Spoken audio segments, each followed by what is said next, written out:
ఓం శ్రీ పుణ్యలింగేశ్వర స్వామినే నమః. ఇక్కడ దేవస్థానం కానీ అక్కడ అభిషేకం కానీ ఎంటర్ అవ్విన తర్వాత వచ్చే ఫస్ట్ ఎక్స్పీరియన్స్ ఏదైతే ఉందో చాలా బాగుంది.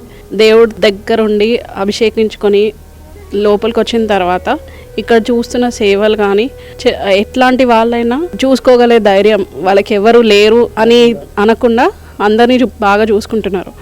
సో ఈ హాస్పిటాలిటీ, ఎవ్రీ ఫ్లోర్ మెయింటెనెన్స్ చాలా బాగున్నాయి.